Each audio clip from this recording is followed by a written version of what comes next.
Okay, are there any preliminary matters we need to bring up? Okay, Mr. Ashton.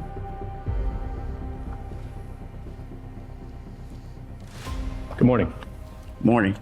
I would like to address the discovery issues as to the Mr. Richard Eichenblum, who was addressed briefly yesterday. We completed his deposition yesterday afternoon. I provided the court with a copy of that, a very rough copy that we received by email. Today, I believe that counsel has received it as well. Upon review of the case of McDuffie versus State, found at 970 Southern 2nd 312 at the court's suggestion. At this point, Your Honor, we believe that a discovery violation clearly has occurred.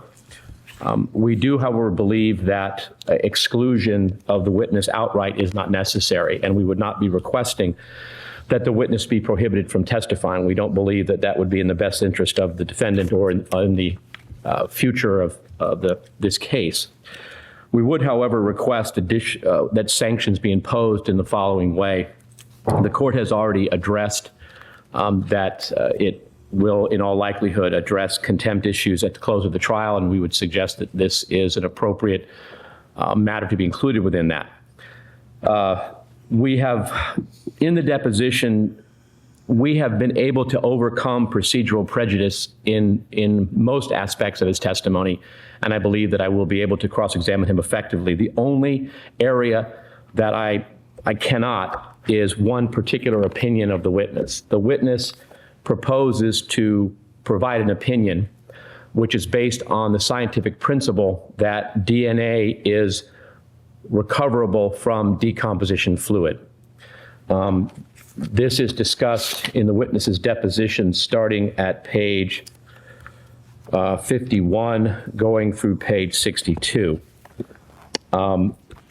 This is an issue which, had it been properly provided, would have been the subject of a pretrial Fry hearing. The witness in his own deposition acknowledges that that scientific principle is not based upon any peer-reviewed research. It is not based upon any research at all. He would accept that principle based simply on some anecdotal experience of his own. Obviously, at this point, the state is, because of the late discovery, and I will comment that the deposition also reflects that the opinions that this expert has formulated were formulated on Saturday, that he was never informed of the court's order about preparing a report containing all the opinions, and that he basically indicated in the deposition that he flew over here on Wednesday and didn't formulate the opinions till lunch on Saturday. So what we would request, number one, is that that portion of the witness's testimony in which he would give opinions about the lack of DNA results from the carpet stain be excluded because of the procedural prejudice that the state is deprived of the opportunity to have a full and fair Fry hearing. There is substantial indication in the deposition that the information would not survive a Fry hearing, that the proponent, being the defendant, could not establish the general acceptance of that principle. And under I think the most similar holding is actually the Cybers case, which the defense has argued at length in Fry hearings at 841 Southern 2nd 532, which basically, again, as the court is well aware, stood for the proposition that if a scientific principle is based in Cybers on the ability to obtain a certain chemical from a embalmed body was not scientifically accepted, then the opinion could not be offered. And again, obviously we can't have a full Fry hearing, we don't have time, but I would request that that specific opinion be excluded as a sanction of discovery. Again, to remind the court, and I'm sure the court remembers, the defense has already had one witness testify about this issue. Ms. Subert from the FBI was allowed to testify about the effects of decomposition on various fluids and whether you might or might not be able to get DNA. So they have offered that testimony already. So I would object to this new expert giving an opinion based on a non-accepted scientific principle. Aside from that, we will be able to address in cross-examination the remainder of his testimony. We would request, though, an appropriate instruction to the court at the time the witness testifies.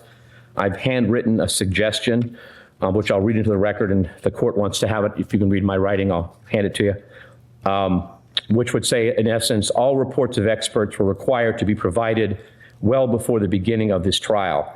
The report of Richard Eichenblum was not provided to the state until Sunday, June 9th. I'm sorry. Until Sunday, June 19th, 2011. You may consider this fact in judging the credibility of the witness's testimony, and in determining what weight it should be given in your deliberations. We feel that that is a fair, balanced approach to the discovery violation, and the issue of contempt would be left for another day. Thank you. What says the defense?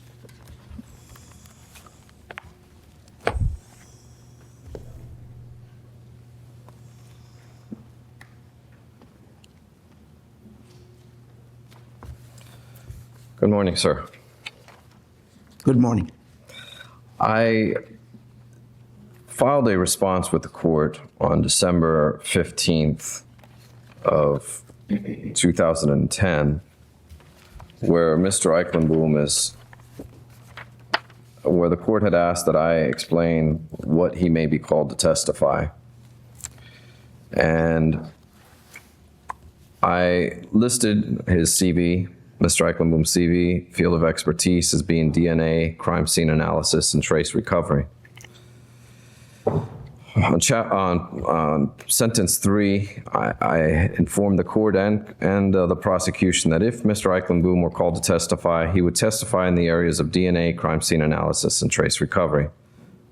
Sentence 4, he's reviewed all reports and photographs taken at the recovery site and personally inspected many of these items, and that was during the evidence inspection.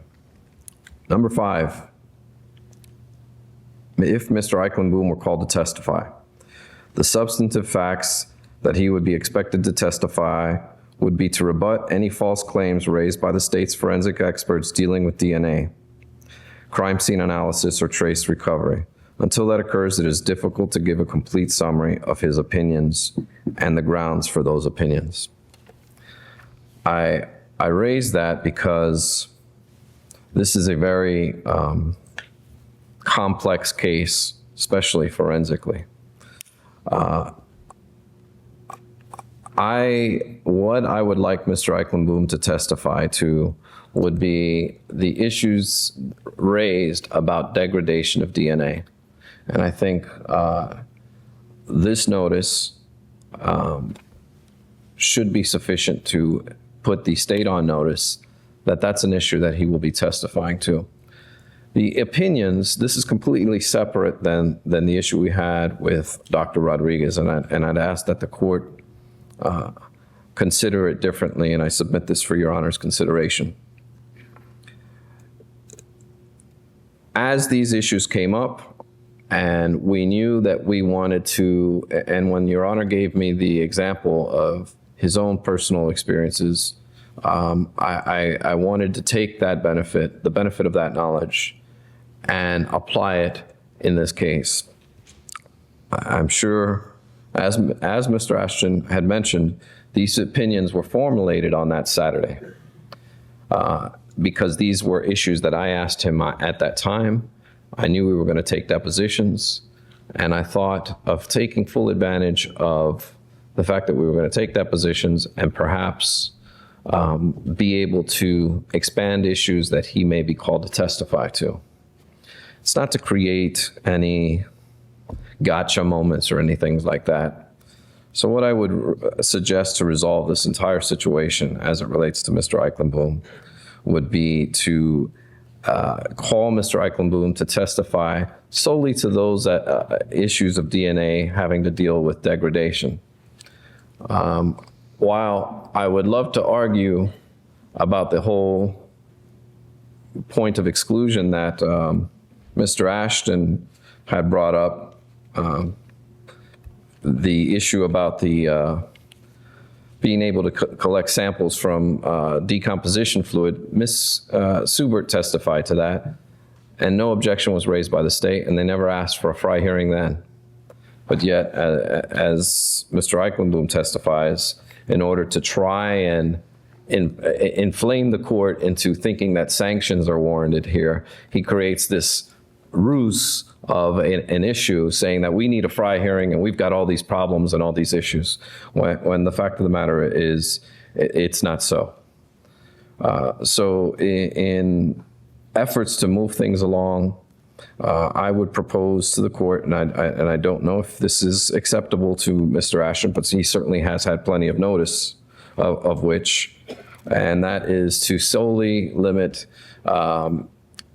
Eichenboom's testimony as to explaining DNA, specifically low copy number DNA, which Ms. Subert, unfortunately, the FBI doesn't do that type of DNA, and this witness is uniquely qualified for that, which of course the state knows, and explain issues of degradation. Generally speaking, I could give him hypotheticals as it relates to some of the issues in this case, and then we can move on with this trial. I know Mr.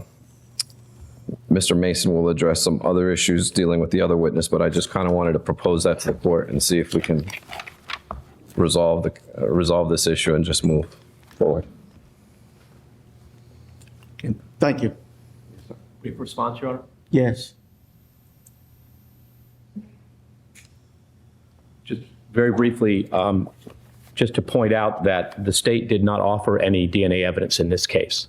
The DNA evidence was offered by the defense. So the defense is, in a sense, rebutting their own witness in that sense. The other is, I'm not sure I understand counsel's proposal. If his proposal is that the witness will not give an opinion about the ability to get DNA from decomp fluid, then that's acceptable to me, as long as he's not going to make any opinions about the carpet sample, then I don't have a problem. That was the only area where I felt that there was procedural prejudice. So if that's counsel's intention, then that resolves that issue. I do not believe, however, that the instruction, I think, would still be necessary, and I believe the other proceedings later in the trial would also still be necessary. But as far as the witness goes, if that's what he means, that's fine.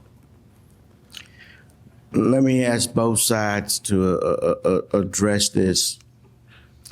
At some point, the court granted the defense's motion to have certain items of evidence at taxpayers' expense tested for DNA, and it was sent somewhere, I believe, up north, correct?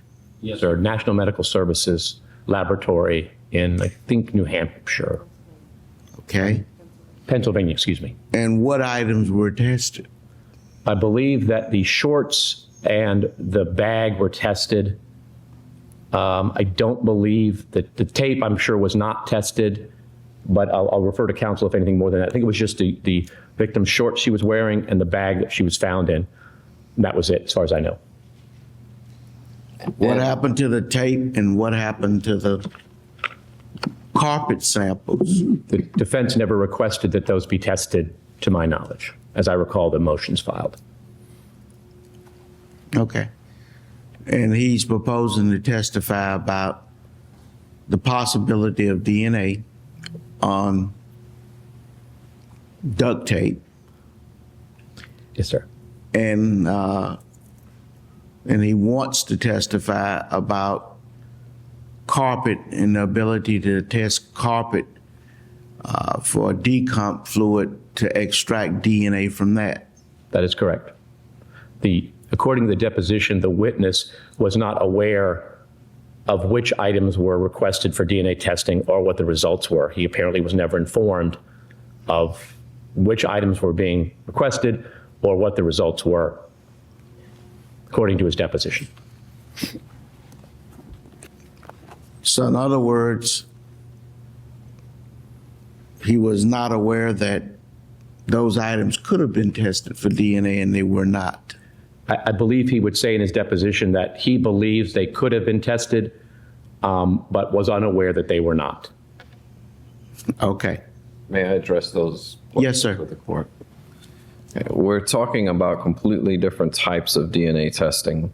The testing that he does is low copy number DNA type testing. They utilize a special kit called the mini filer that allows you to get DNA from very, very, very minute amounts.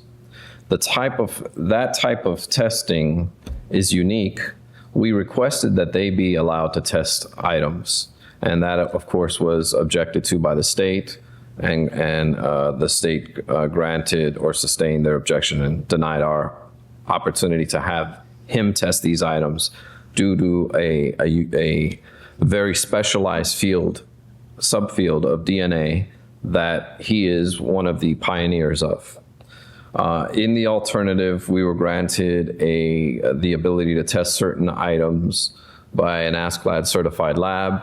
We asked specifically for a different type of DNA for those items because we thought it would probably be the most likely scenario for us to be able to accomplish getting something of benefit to the defense.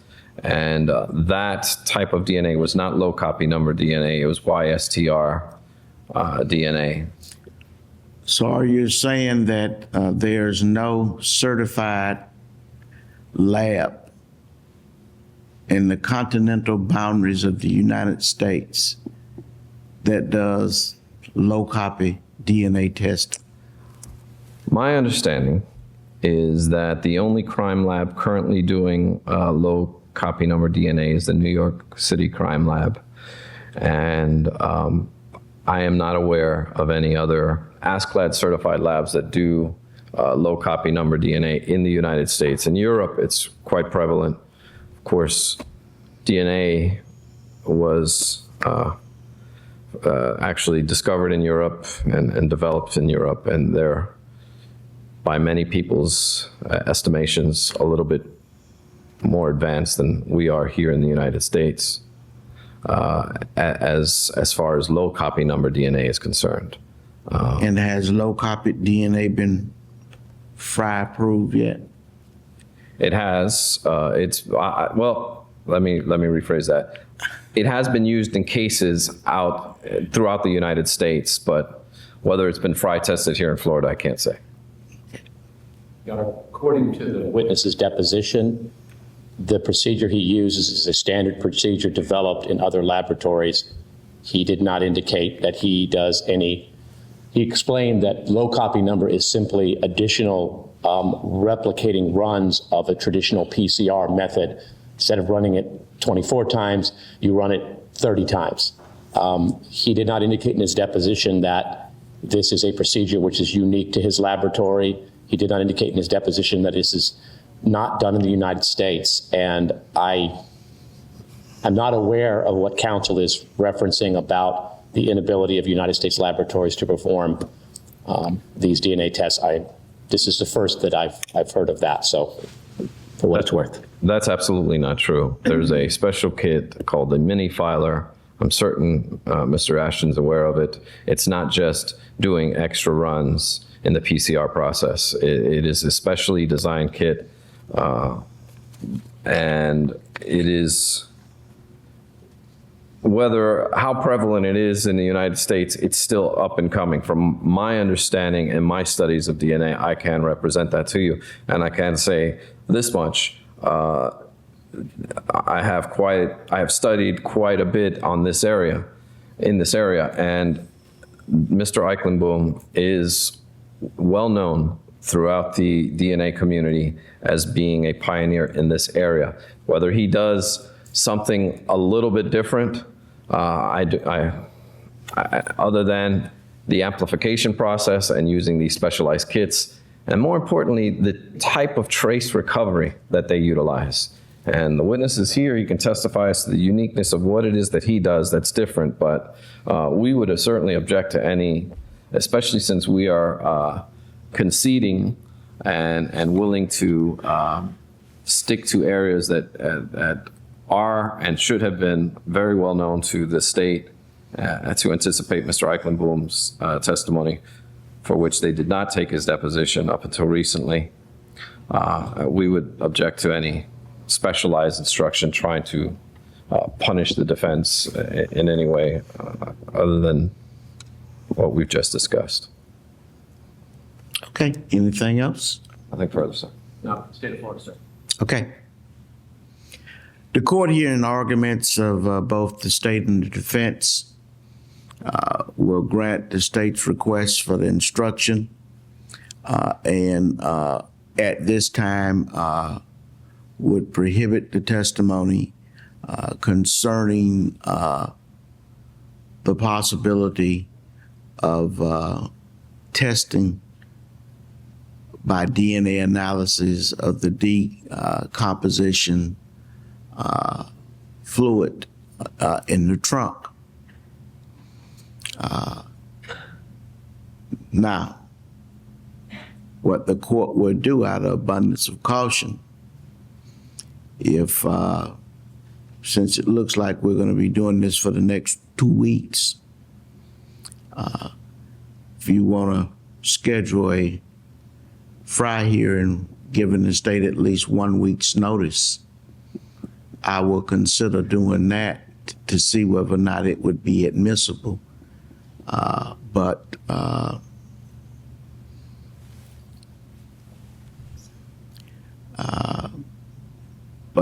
for the time being, it is not going to be permitted as a sanction for not disclosing it.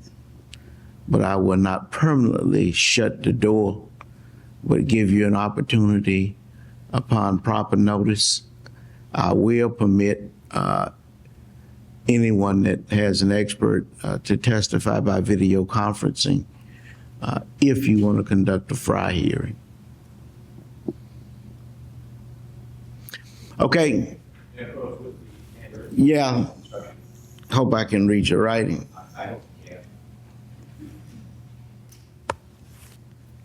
Your Honor, we would object to the state's. We hadn't been given a copy of the proposed instruction. I just looked at it now. You have an alternative instruction? We didn't know they were going to be requesting one. We can prepare one. Who's going to be your first witness this morning? We can, to delay the issue, call Dr. Jane Bach, and in the meantime, we can prepare. Hold on, I'm getting lip read.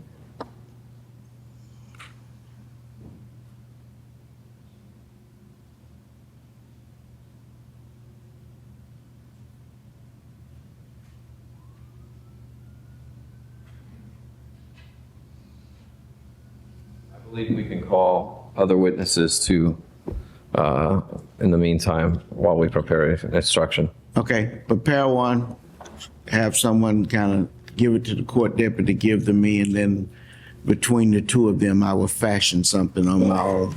Yes, sir. Okay? Anything else, folks?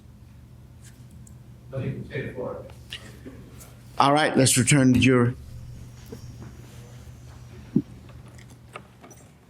My name is Jennifer Welch, W-E-L-C-H.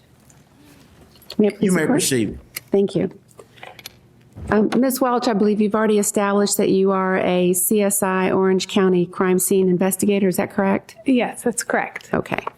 All right. And did you author a report dated February the 1st, 2009, and the bait stamp would be 3433?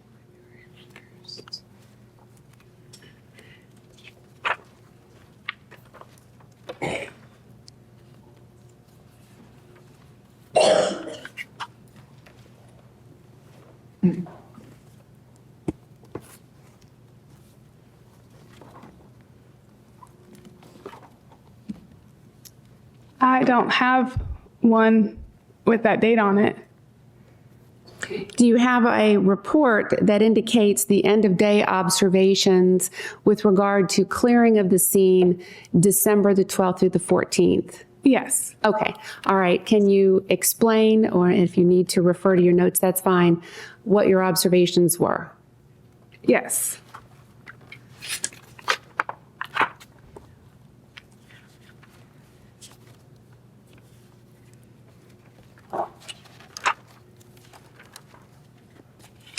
Yes, on that day, December 14th, 2008, at the end of the day, I made observations that during the period of December 12th through December 14th, with December 12th being the first day of searching and clearing the scene, that the areas had been cleared of leaf litter and vegetation from approximately 0 to 4 inches.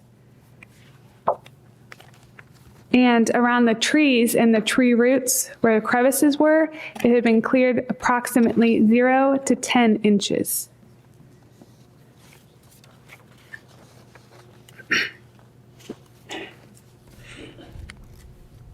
All right, and do you have an end of scene, a day scene observation, bait stamped 3433? I don't have, It says page 22 on the bottom. thank you. There's handwritten bait stamps, so ours may be different. Yes, page 22 of my report is what I just Okay, testified all right. about. And did you read the last sentence? The last sentence under my end of day observations? Yeah. Yes, that's what I had mentioned about around the tree and tree roots being cleared approximately 0 to 10 inches as determined with a tape measure. Okay. Now, I believe you previously testified that you took photographs when you arrived at the scene. Is that correct? Yes, that's correct. Okay. And when you took photographs in and around the area of the scene in which the remains were moved, did you alter the remains or take anything off the remains that was touching the remains or the vegetation around it, other than to maybe lift something that was hanging over it? The vegetation around the area was cleared to the point of the vines being cut and tied back, but I do not recall removing any vegetation from actually on top of the skull or on top of any other evidence, again, other than just clearing away vines that was obstructing the view. All right, and I just need to confirm in terms of the photographs that you took, they would be CSI call numbers, is that correct? Is that how you determine them? The photographs are entered into our database under call ID numbers. That's correct. All right. And are you familiar with the call ID number 1932?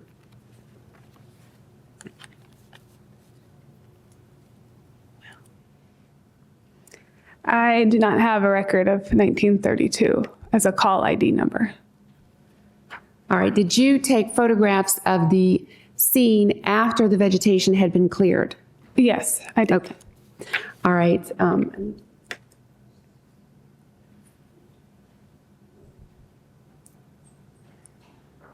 May I have permission to publish this just to the witness?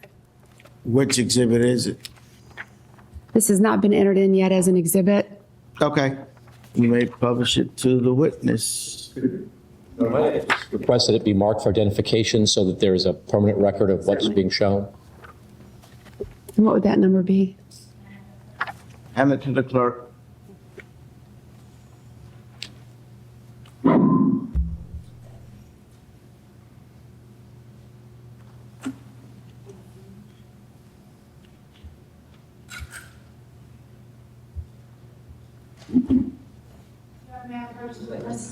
Yes.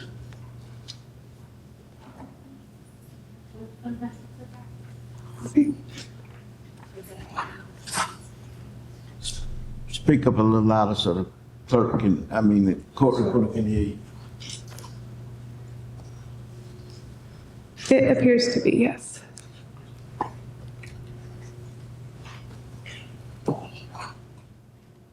I apologize. I didn't hear the question that counsel I asked. asked her if that appeared to be a photograph Okay. that represented the scene after the vegetation had been cleared. Thank you. And I'm not really sure how to work this, so, Will, can you? It's upside down. Flip it over, yeah. There we go. You got to Pull it down, son. see these, get it in between these lines. Oh, I see, okay. Great. Published to the witness, not to the jury. Right. You're on permission to publish to the witness? It's already published. You offered in the evidence? Yes, sir. Any objections from the state? No, sir. It will be received in evidence as defense exhibit number. Okay, you may publish it to the jury. Thank you. And can you identify, please, what that photo? Okay, it's up. It's about a 4-second delay. That's right, I forgot. Ms. Welch, can you identify that photograph, please, and advise the ladies and gentlemen of the jury what that represents? It appears to be the scene after vegetation had been cleared. Okay. And is that an accurate depiction, in your opinion, of the scene, the area in which the remains were found after the vegetation had been removed? From what I recall, yes. Okay. Permission to unpublish, Your Honor? You may.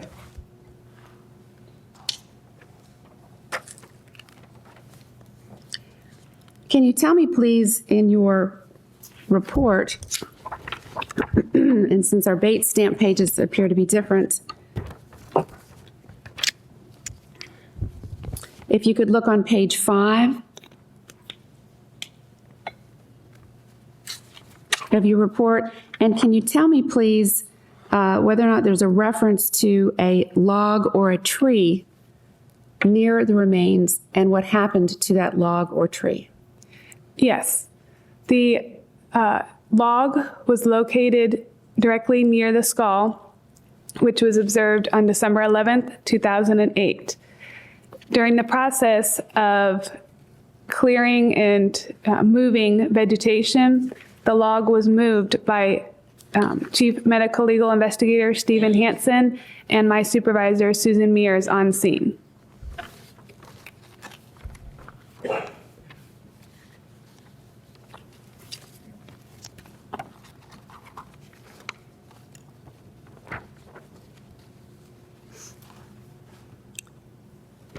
I have a photograph that I would like to, with the court's permission, publish to the witness for identification.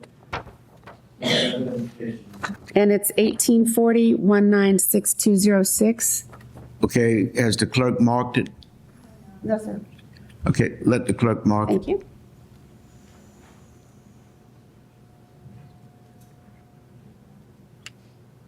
Do you recognize that photograph? Yes. Okay.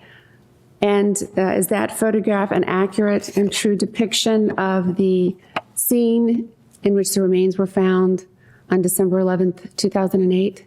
Yes. Okay. Your Honor, may I have permission to publish this to the jury? Any objections? That being offered into evidence? The only objection is, as far as time when it was taken, at what point. I would object to the relevance unless we know at what point in the process this photo was taken. I'll be glad to clarify that. Can you tell us approximately when this photograph was taken? I cannot give you an approximate time, but I can tell you that from looking at this photo, this appears to be a photo that I had taken after vegetation had been moved out of the way. In other words, to aid in no longer obstructing the view. No objection. When you say, Go ahead, go ahead. when you say after vegetation had been moved away, that's hanging vegetation, not anything that's laying on the items themselves. In other words, no leaves were removed or twines that were actually touching the items. Is that correct?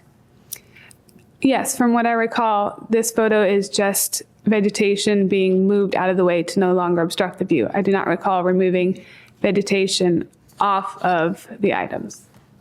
Okay. Your Honor, may I have permission to publish to the jury? Okay, any objections to coming in evidence? No, sir, no objection. Madam Clerk, be admitted into evidence as defense exhibit numbered. A will become defense exhibit number 28. Okay, you may publish 28. Can't tell if it's up. Okay. Thank you. Your Honor, may I unpublish? To the jury, have you seen it? Yes. Okay, you may unpublish. Thank you.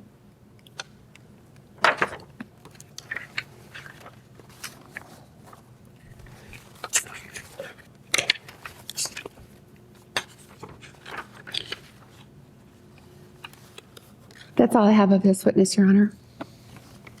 Cross-examination? Very briefly, yeah. Let me have those photographs up here for the clerk to mark. This one? This is the other one?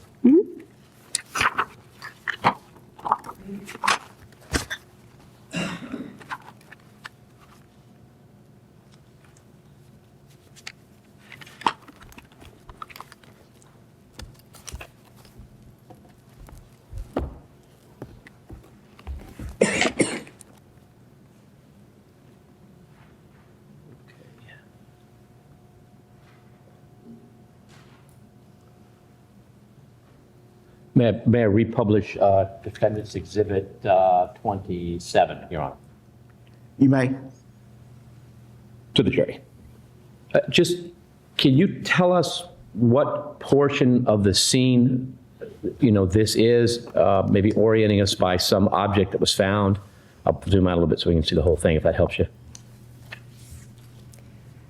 While it does appear to be a photograph of the scene, without going through my CD of photos in the sequence of photos, I can't tell you precisely where in the scene this is located. So you couldn't point to a spot and say, well, this is where the skull was, where the you don't know from this photograph. That's correct.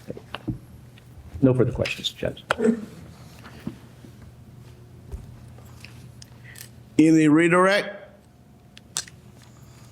Just very briefly.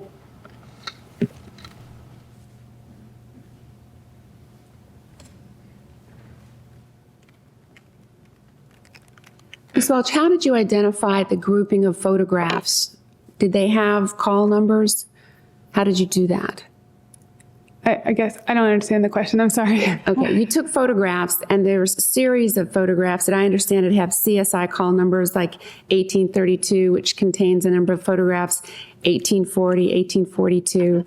What was your identification system for those photographs? What I did was I took the photographs out on scene, and then they were uploaded into our digital crime scene system.